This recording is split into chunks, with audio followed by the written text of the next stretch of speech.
ತಿರುಗ್ತಾಳೆ. ಬಾ ಡೈಸಿ, ನೀನು ಮೇಲೆತ್ತು ಕೊಡ್ತೀನಿ.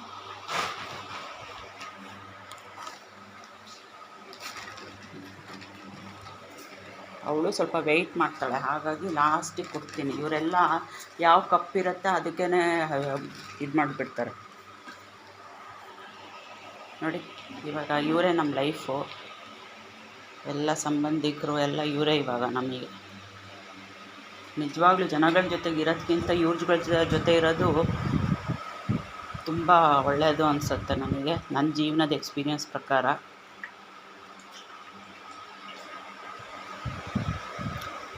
ಇವರು ಏನು ಬಯಸ್ತಾರೆ ನಮ್ಮಿಂದ? ಒಂದು ಸ್ವಲ್ಪ ಪ್ರೀತಿ, ಒಂದು ತುತ್ತು ಅನ್ನ,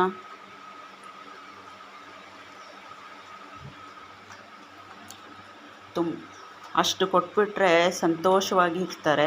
ನನಗಂತೂ ನಮ್ಮ ಮಕ್ಕಳು ತುಂಬ ಹ್ಯಾಪಿ ಕಿಡ್ಸ್ ಅಂತಲೇ ಅನಿಸುತ್ತೆ. ನಿಮಗೇನು ಅನಿಸುತ್ತೆ ಅಂತ ಕಮೆಂಟಲ್ಲಿ ಕಮೆಂಟ್ ಮಾಡಿ. ವಾರದಲ್ಲಿ 3 ಸಲ ಅವರಿಗೆ ಚಿಕನ್ ಊಟ ಇರುತ್ತೆ.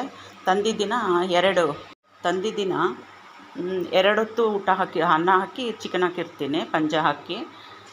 ನೆಕ್ಸ್ಟ್ ಡೇ ಮಾಮೂಲಿ ಮಧ್ಯಾಹ್ನ ಪೆಡಿಗ್ರಿ ಅಂಥದ್ದು ಹಾಕ್ಬಿಟ್ಟು ರಾತ್ರಿ ಕೊಡ್ತೀನಿ ಊಟ.